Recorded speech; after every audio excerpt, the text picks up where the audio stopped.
God bless you လို့ပြောပြီးသူလှည့်ထွက်သွားတယ်လမ်းတောင်လေးကအယမ်းမှောင်နေတာပဲသူစီကမန်တော်ပါတဲ့ secret နဲ့ရတယ်ကျွန်တော် secret တောက်ချင်လိုက်တာဟုတ်ကဲ့ပါလို့ပြောပြီးကြံခဲ့ရတယ်ငေးကြည့်ခဲ့တယ်နောက်ပြီးပြန်ခဲ့တယ်ပေါ့သူနှကန်းစီမှာမန်တော်ပါတဲ့ secret နဲ့ God bless you နော်အဲ့ဒီညကသူမလာခင်အကြာကြီးကလေးကဆိုင်လေးထဲမှာထိုင်နေခဲ့တာအရက်တောက်ချင်စိတ်ရဲ့ secret တောက်ချင်စိတ်ရဲ့စီစိတ်ကိုလွှဲထားပြီးတော့နေကြည့်တယ်စိတ်ဟာအမြဲပုံနေခဲ့တယ်လိုနေတာတွေအကြောင်းတွေးရင်းနဲ့တောင်မှပေါ့ရန်ဆာဝါနှစ်ခွက်ပေးပါအကိုမရတော့ဘူးကွာပေါ့စိတ်ကိုဖန်ခွက်ထဲပြောင်းတဲ့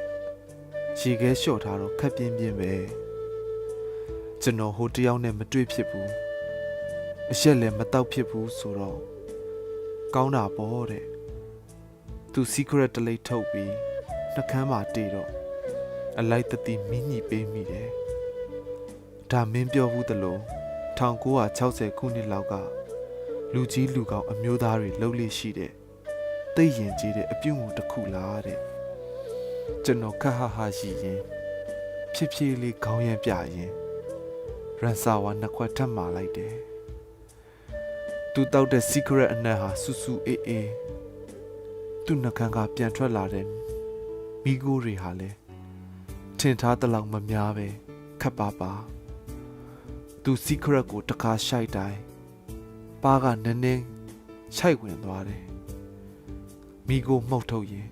နှကန်းကနည်းနည်းဆူတယ်သူကြောင့်ရဲတက်သွားတဲ့ secret ထိပ်ပြားကမိကိုလည်းတစ်ချက်မတိမတာမျက်လုံးခက်ဆင်းဆင်းနဲ့ကြည့်သေးတယ်သူ့စပင်အခွေခွေအလိမ့်လိမ့်တွေဟာသူ့ပခုံးမှာတလွင်တွင်မိုးတွေကရွာချလာတယ်ညဟာအစောကြီးမှောင်သွားတယ်မမျော်လင့်ထားဘူးလှမ်းကြည့်နေတဲ့လမ်းထိပ်လေးစီကနေအနီရောင်ထီးတလက်ဟာလမ်းထိပ်ကနေတရွေ့လာတာ black and grey ဖြစ်နေတဲ့ပတ်ဝန်းကျင်နဲ့တရွေ့သူဒီနေ့လည်းရောက်လာတာပဲမမျော်လင့်ထားဘူးနောက်ပြီးကျွန်တော်တို့စကားလဲအများကြီးမပြောဖြစ်မယ်မထင်လို့တွေးမိတယ်ကျွန်တော်တို့လေသူချိတ်ထားတဲ့ထီးကရေတစက်စက်ကျနေတယ်အရင်ကထီးဆောင်ထားတဲ့အကျင့်မရှိဘူးနော်လို့ကျွန်တော်ပြောလိုက်တော့မင်းလက်ဖမိုးလေးတွေကခုထိချောမွနေတော့ပဲနော်တဲ့သူကပြန်ပြောတယ်ကျွန်တော်တောက်လက်စရန်စာဝါခွက်ဖန်ခွက်နှကန်းတွေကိုလက်ချောင်းလေးတွေရဲ့ထိန်နေတတောက်တောက်ခောက်နေတော့သူကအဲ့ဒီခွက်ကိုယူပြီးတောက်တယ်ကျွန်တော်ကသူ့တောက်လက်စ secret တူကိုယူပြီးမင်းညှိလိုက်တယ်လေချောင်းထဲမှာအေးကနေ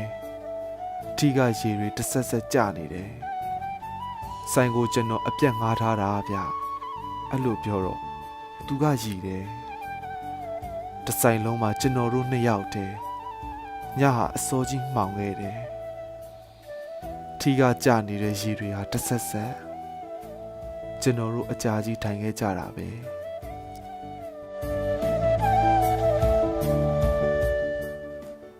သူကနာမည်တစ်ခုကိုပြောတယ်ကလေးတယောက်ရဲ့နာမည်အဲ့ဒီနာမည်ကိုအခုမှကြားဘူးပေမဲ့စိတ်မနေဘူးပဲဒါပေမဲ့အံ့ဩသွားတယ်သူဘာကြောင့်ဒီနာမည်ကိုရွေးပေးခဲ့တာလဲစဉ်းစားလို့မရဘူးနောက်ပြီးသူတယောက်တည်းကြော်ဖြတ်ခဲ့ရတာတွေတိတ်များမှာပဲလို့တွေးမိတယ်သူ့ရဲ့တချို့ကိစ္စတွေဆိုသူ့နေရာကျွန်တော်ရောက်သွားရင်ပြိုလဲသွားမိမှာဒါပေမဲ့သူကတော့ဒီအခြေအနေမှာရှိနေသေးပဲထင်တယ်လို့ရိုင်နေမသွားခဲ့လို့ကျေးဇူးတင်တယ်ပေါ့သူနှကန်းစီမှာမန်တော်ပါတဲ့ secret နဲ့သူကျွန်တော်လက်ကိုကင်ပြီးသူ့လက်မနဲ့ကျွန်တော်လက်မမိုးကို ပုတ်သက်ပေးနေတယ်ကျွန်တော်တို့အဲ့ဒီညကအကြာကြီးထိုင်ခဲ့ကြတာပေါ့မျော်လင့်မထားဘူးသူ့နှကန်းစီမှာမန်တော်ပါတဲ့စီဂရက်နဲ့ဒီကာလာတွေမှာမင်းဘယ်လိုနေခဲ့လဲတဲ့ကျွန်တော်မဖြေမိဘူးခဏတိတ်သွားတဲ့မိုးကပြန်ရွာလာတယ်သူနဲ့ကျွန်တော်ထိုင်နေတာကဆိုင်ရဲ့အရှိတ်ဘက်တောင်မှာအမောင်ထဲမှာမိုးတွေရွာနေတယ်နော်လို့ကျွန်တော်ပြောလိုက်တော့အမြဲတမ်းပါပဲတဲ့သူကပြန်ပြောတယ်တကယ်လဲမိုးတွေဟာအမောင်ထဲမှာအမြဲရွာချနေတာပဲကျွန်တော်တို့ရဲ့စိတ်ထဲကျွန်တော်တို့ရဲ့ညတွေထဲကျွန်တော်တို့ရဲ့ရှင်ထဲမိုးတွေဟာအမြဲရွာနေတာပဲအမရောဒီကာလတွေမှာဘယ်လိုနေခဲ့လဲလို့ပြန်မေးလိုက်တယ်သူမဖြေဘူးမိုးတွေရွာနေတယ်အမအဲ့ဒီအမျိုးသားကိုထားခဲ့လိုက်တယ်တဲ့သူကျွန်တော်ကိုကြည့်နေရင်ပြောတယ်လူနှစ်ယောက်ကြားမှာပျော်စရာဆိုတာမရှိတော့ရင်ဘယ်လိုဆက်သွယ်ရမလဲသူဆက်ပြောတယ်ကျွန်တော်တို့မတွေ့ဖြစ်ကြတာနှစ်တွေအကြာကြီးဒီနှစ်တွေထဲမှာမိုးတွေခဏခဏရွာခဲ့တယ်စစ်မှန်တဲ့အရာတွေနဲ့အကြိမ်ကြိမ်လွဲခဲ့တယ်လွဲမာတဲ့အရာတွေနဲ့ရောပဲလွဲတာပဲချီရပါတယ်ဘာအတွက်မှဝမ်းမနေချေလေအိမ်မရတဲ့ညတွေကြော်ပြီးမိုးလင်းတဲ့မနက်တွေမှာဆိုအချိန်ကာလတွေကပါတကယ်မရှိတော့တာမျိုးတကယ်အမှန်တရားမှာကျွန်တော်တို့ကဘသူနဲ့မှမတွေ့ဘူးခဲ့တဲ့တစိမ့်တွေလိုဖြစ်နေကြမလားအဲ့ဒီလိုစိတ်မကောင်းစရာတွေကျွန်တော်တို့မတော်တဆပဲဖြစ်ဖြစ်ပြန်တွေ့နိုင်တယ်လို့တွေးကြည့်ဘူးလားကျွန်တော်မေးလိုက်တယ်ဒါပေမဲ့ तू မဖြေဘူးမိုးကပိုရွာလာတယ်ကျွန်တော်တို့ထိုင်နေတဲ့ဆိုင်ကတချမ်းပိတ်ထားပြီးပြီသူစီကရက်ကိုမင်းညီတယ်အနံ့ဆူဆူအေးအေးကျွန်တော်ထားရက်လိုက်တော့သူကကျွန်တော်လက်ကိုဆွဲပြီးကျွန်တော်လက်ပမိုးကိုနမ်းတယ်မင်းလက်ပမိုးလေးတွေတဲ့ဝမ်းနဲ့မိတယ်တီလားကျွန်တော်တို့အမမျက်ဝန်းတွေ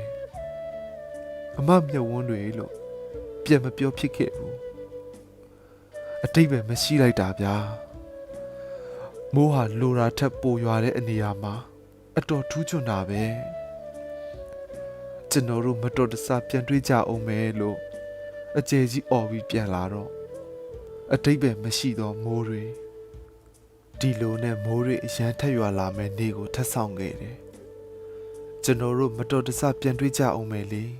မဟုတ်ဘူးလားကျွန်တော်တို့စောင့်တင်တယ်ပေါ့ဒါပေမဲ့မိုးတွေကရက်ဆက်တယ်ကျွန်တော်တို့သာမတွေ့ဖြစ်ကြပဲနှစ်တွေထပ်ကြာသွားတယ်ကျွန်တော်တို့မတွေ့ကြပေမဲ့မိုးတွေကခဏခဏရွာတာပဲအဲ့ဒီညကသူမလာခင်အကြာကြီးကတည်းကဆိုင်လေးထဲမှာထိုင်နေခဲ့တာအရက်တောက်ချင်းစိတ်ရယ်စီဂရက်တောက်ချင်းစိတ်ရယ်စီစိတ်ကိုလွှဲထားပြီးတော့နေကြည့်တယ်စိတ်ဟာအမြဲပုံနေခဲ့တယ်လိုနေတာတွေအကြောင်းတွေးရင်းနေတောင်မှရန်ဆာဝါနှစ်ခွက်ပေးပါအကူမရတော့ဘူးကွာပေါ့စိတ်ကိုဖန်ခွက်ထဲပြောင်းထည့်ရေခဲလျှော့ထားတော့ခက်ပြင်းပြင်းပဲ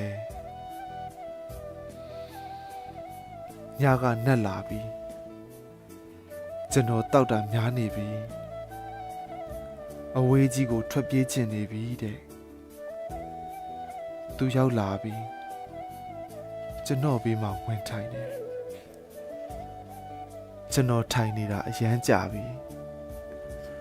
မှားထားတဲ့ရန်ဆာဝါတွေလည်းအရှိပြောပြီးတောက်လက်စားခွက်ကိုမော့ချပြီးပြောမိတယ်မိုးရီရွာနေတာအရန်ကြာပြီလို့ဒါသူတေချာနားလည်မဲ့စကားလို့ထင်တာပဲလေတချို့နှစ်ကာလတွေတချို့ဆောင်ဆိုင်ရခြင်းတွေနဲ့ တချို့မိုးရွာသောညတွေအကြောင်းဟာအရှိကြီးရှင်းပြဖို့မလိုဖို့ကျွန်တော်မျှော်လင့်ပါတယ်သူကျွန်တော်ကိုဘာမှမပြောတော့ပဲအကြာကြီးတိတ်တိတ်လေးထိုင်နေတယ်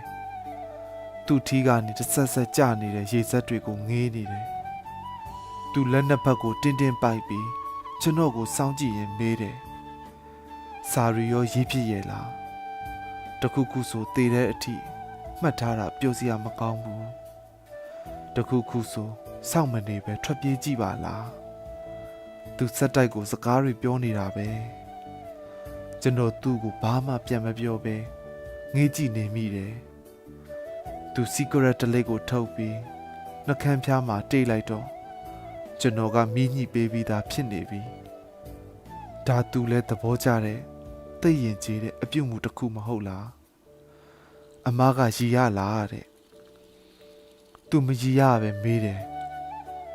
ဘယ်လိုလုပ်ရီရပါမလဲမရီရတဲ့အကြောင်းတွေဟာကျွန်တော်တို့နဲ့သိရင်နေတယ်မဟုတ်လားအမကမရီရဘူးဒါပေမဲ့ရီရစေချင်ပါတယ်ကျွန်တော်မရီချင်ဘူးဗျာလို့ပြောလိုက်တော့သူငိုနေတယ်နောက်ပြီးသူရီတယ် secret မိโกငွေတွေနဲ့ကျွန်တော်ကိုမှောက်ပြီးသူရီတယ်နောက်ပြီးတော့သူငိုတယ်သူနှကန်းကပြန်ထွက်လာတဲ့မိโกများဟာထင်ထားသလောက်မများပဲခပ်ပါပါသူ secret ကိုတစ်ခါရှိုက်တိုင်းပါကအနှဲငယ်ရှိုက်သွားတယ်မိโกမှုတ်ထုတ်ရင်နှကန်းကနည်းနည်းဆူတယ်သူ့ကြောင့်ရဲတက်သွားတယ် secret ထိပ်ဖြားကမိโกလည်းတရှိုက်နဲ့တရှိုက်ကြားမတိမတာမျက်လုံးခတ်ဆင်းဆင်းနဲ့ကြည်သေးတယ်သူ့စပင်အခွေခွေအလိမ့်လိမ့်တွေဟာသူ့ပခုံးဆက်မှာတလွင်လွင်အမကမရီရပါဘူး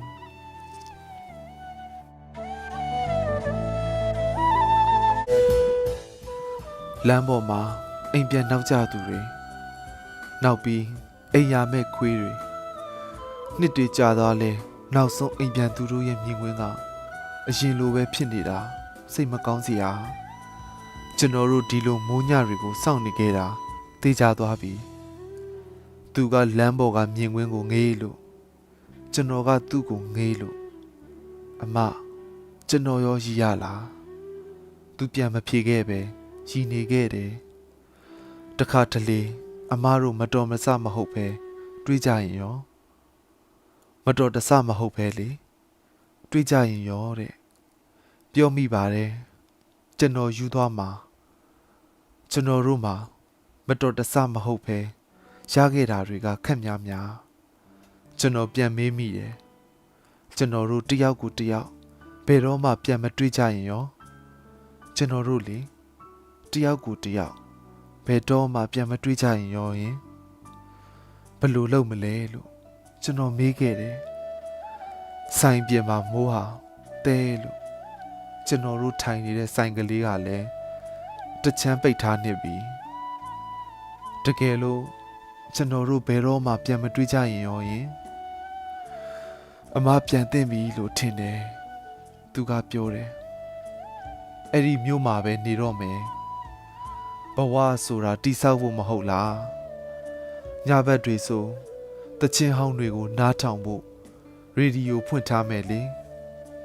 ပြန်ကြစို့နော်မကြောက်ခင်ခရီးထွက်တော့မယ်ရေခဲတွေပျော်သွားတော့ရန်စာဟာအယောင်ပြော့လာတယ်ကျွန်တော်တို့ဘယ်တော့မှပြန်မတွေးကြရင်ပေါ့အခုတော့ပြန်ကြအောင်မယ်လေဒီလိုနဲ့နောက်ထပ်အချိန်တချို့ခြားသွားခဲ့တော့ကျွန်တော်တို့အတူတူပြန်ခဲ့ကြတယ်တကယ်တော့သူပြန်တာပါပြန်စရာဆိုတာရှိတဲ့လူပဲပြန်ရတာပေါ့ကျွန်တော်တို့ဖြတ်သွားနေကြလမ်းကြားလေးတွေရောက်တော့သူကမိုးပေါ်ကိုမော့ကြည့်ရင်ပြောတယ်ကျယ်တွေဟာမရှိတော့ဘူးတဲ့ဒါလည်းဒီလမ်းတွေကနေဖြတ်သွားတိုင်းသူပြောနေကြစကားပါပဲကျယ်တွေကိုဘယ်မြင်ရမလဲမိုးတွေရွာနေတယ်လေ ညဟာငြိမ်သက်လို့ကျယ်တွေကိုဘာကြောင့်မမြင်ရလဲဆိုတဲ့အကြောင်းတော့သူ့ကိုအရင်လိုရှင်းမပြဖြစ်တော့ဘူးညဟာငြိမ်သက်လို့မိုးတွေရွာနေတယ်လေသူပြန်တဲ့နေရာနားရောက်တော့လမ်းကိုဖြတ်ကူးကြတယ်လမ်းပေါ်မှာကားတချို့ကခက်မြက်မြက်မောင်းနေတယ်လမ်းရှင်းအောင်ခဏဆောင်ဖို့သူ့လက်ကိုဆွဲထားပြီးတာတော့သူကရီနေကြအတန်ထက်ခက်ဟဟလေးပိုကျယ်ပြီးရီတယ်နောက်ပြီးကျွန်တော်ကိုပြုံးရင်လှည့်ကြည့်ပြီးပြောတယ်မတိုက်ပါဘူးကွာတဲ့သူမူးနေတာပဲသူ့အခန်းရှိတဲ့တိုက်နားရောက်တော့တစ်ပင်အချို့ကခက်အုပ်အုပ်လမ်းပေါ်မှာလူအတော်ရှင်းနေပြီးအမောင်ရိပ်တစ်ခုအောက်မှာရက်နေရင်ကျွန်တော်တို့တယောက်မျက်နှာကိုတယောက်ခဏလောက်စိုက်ကြည့်မိကြတယ်မတော်တဆမျက်ဝန်းတွေထဲမှာများပြန်တွေးကြမလားပေါ့ဒါမှမဟုတ်ပေါ့ God bless you လို့ပြောပြီးသူလှည့်ထွက်သွားတယ်လမ်းထောက်လေးကအရန်မှောင်နေတာပဲသူ့စီကမန်တော်ပါတဲ့ secret နဲ့ရတယ်ကျွန်တော် secret တောက်ချင်လိုက်တာဟုတ်ကဲ့ပါလို့ပြောပြီးကြံခဲ့တယ်ငေးကြည့်ရတယ်နောက်ပြီးပြန်ခဲ့တယ်ပေါ့သူ့နှကန်းစီမှာမန်တော်ပါတဲ့ secret နဲ့ God bless you နော်တဲ့